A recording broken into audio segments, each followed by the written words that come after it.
So, it is a full moon tonight. And before we even get into the reading, before I look at the dice and the cards, I've seen it everywhere already. Everyone's looking at the eclipse. Everyone's somewhat panicking. They're going, there's no point doing anything. It's all going to fail and backfire. Relax. It's not the end of the world, I promise.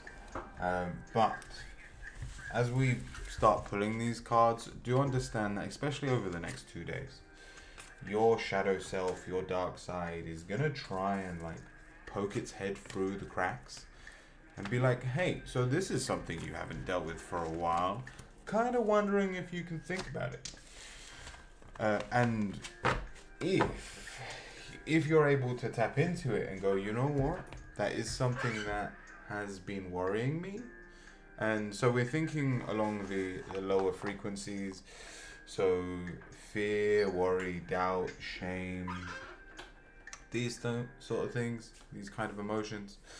If you find yourself in these states, realize that these can all be transmuted. And this is how we can manifest at this time, even though, the reason a lot of people are saying don't manifest right now, the idea is because we are being drawn into our shadow self, our lower frequency, we could end up creating more if we then gain an attachment to those frequencies.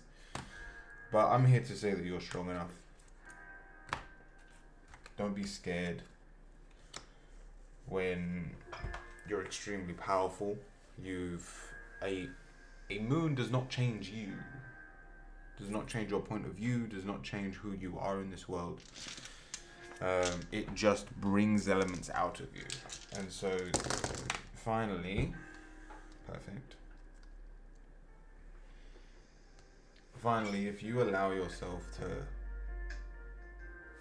fully accept those flaws, those darknesses within ourselves, then we can transmute through alchemy, which is just the awareness of these thoughts and turn them into something beautiful. So let's get straight on into this reading. We're starting with the Eight of Pentacles. It's reversed. We've also got the Two of Wands. The Eight of Pentacles is about mastery, trying to be something bigger than you are, or trying to fully understand a certain area in your life.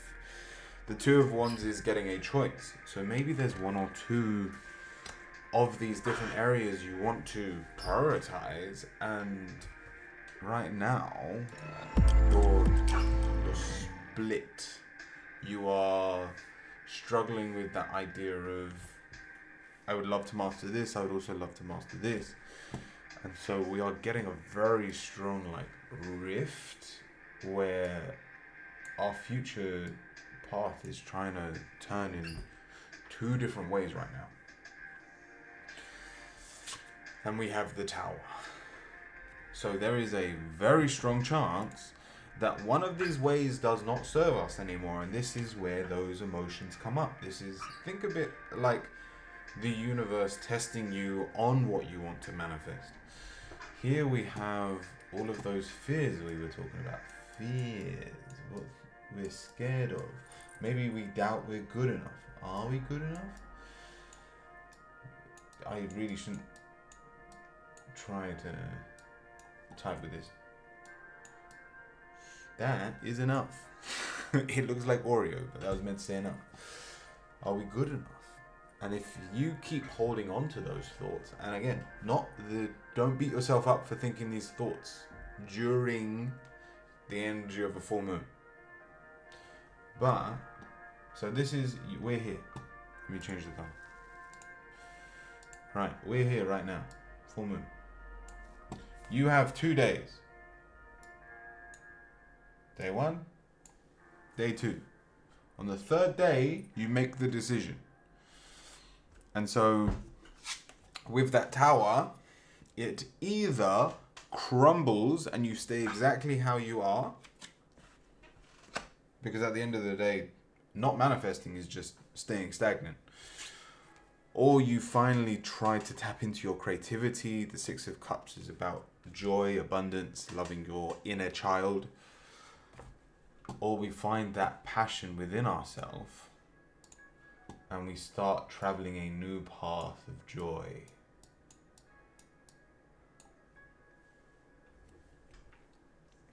Continuing on, the first dice here we have is the Temperance, which is pure chaos. But this says have faith in your unconscious mind, in the things that you cannot control. And so joy can happen the same way that if you've got a messy room at home, I bet you still know where everything is. I bet everything is where it needs to be. But it just annoys you that your mum or your partner or maybe even yourself from time to time goes, I could really tidy this up. Now again, you probably should tidy it up, and hopefully as you go down that path of joy, you'll want to tidy it up on your own, because then as your life feels less messy, the outcomes of your life are less messy. But at this moment in time, it is not a problem that your life is a mess. Congratulations, you're where you need to be. So embrace the chaos, embrace the mess, and use it. Like, people go, how do I connect with my angels and like my spirit guides?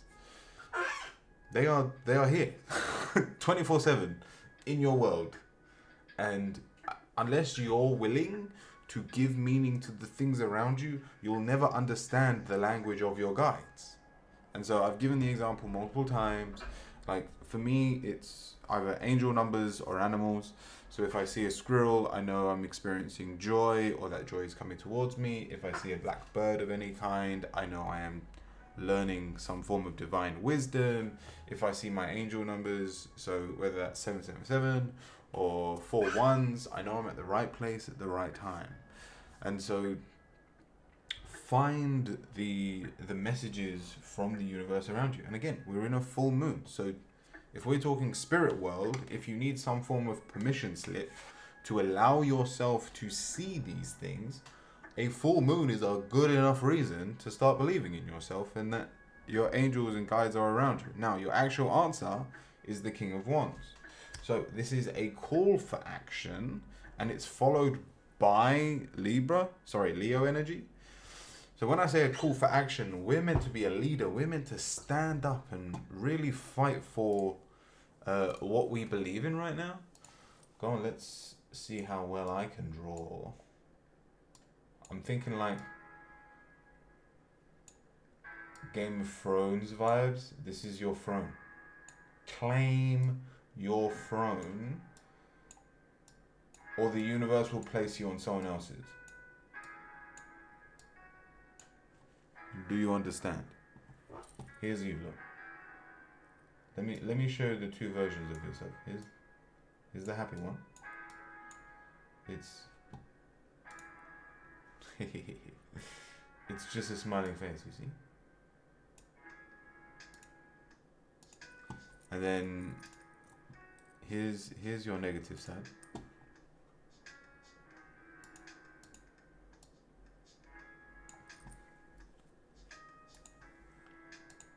And the reason I'm drawing this is because you have to understand that at any moment, you get to choose.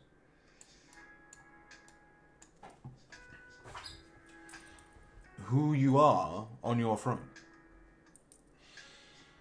So the universe is asking, and again, a good way of looking at this, if you're really stuck and going, I don't believe what you're saying, then embrace this guy for 2 days. Go, yeah, we're a full moon. I've got all the reasons in the world to feel all the negative, like my fully negative self. And then after that you go, all right, I've had 2 days of suffering. I think I deserve a reward of some kind, or just be yourself. You get to be a bit more crazy and wacky and like maybe help someone if that's how you wish to express yourself in a leadership role. Maybe it's taking physical action towards your future. But at the end of the day, it's just trust yourself, and you'll find that the joy of the world will just come out of you. you won't be able to hold it back. You'll just want to dance and sing and be creative. So we're coming to the end of this reading, but first of all, we have the trust die. So trusting yourself through this period almost negates all the negative effects of this full moon and eclipse, because a bird doesn't worry about the branch it lands on. So if you trust yourself, it doesn't matter how bad things get, because you know you'll be fine afterwards. And then in terms of time frame, you tapping into your leadership role, we've got the 9. Now this is like the furthest time frame. So understand that we are taking the path of joy. We are not, like I said, we are not manifesting at this time. So just by tapping into joy, just by tapping into our higher self, changing fear into courage, changing worry into peace, as we start dealing with those higher frequencies, that means that from this new moon, that time frame is 3 years, but you in 3 years time will be unrecognizable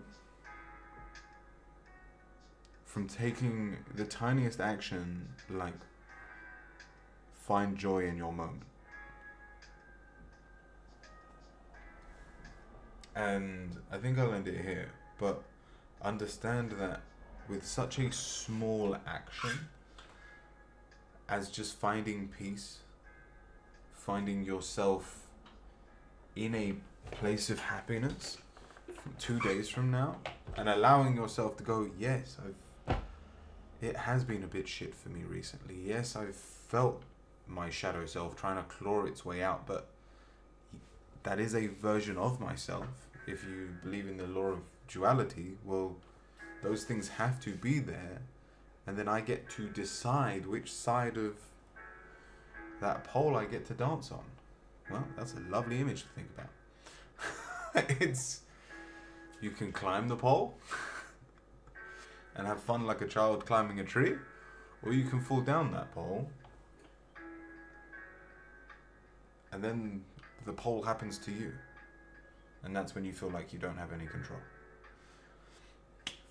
I hope that helps. I hope you all have a wonderful new moon.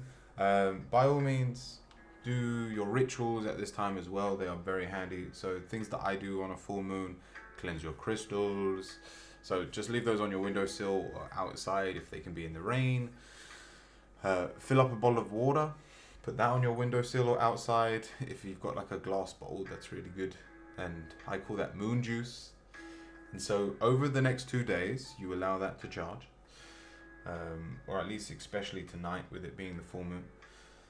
And if you've missed this reading and you're just a couple of days late, realize you can prepare this for the next full moon. But you make your moon juice, and then you speak your positive affirmation, or the thing that you desire most in this world, into your juice, and then it's a reminder, like a physical reminder to your body every time you drink it. So that's a great way to manifest. But I'll leave that there. From me, stay kind, stay cute, stay curious, my friends, and I'll see you all very soon.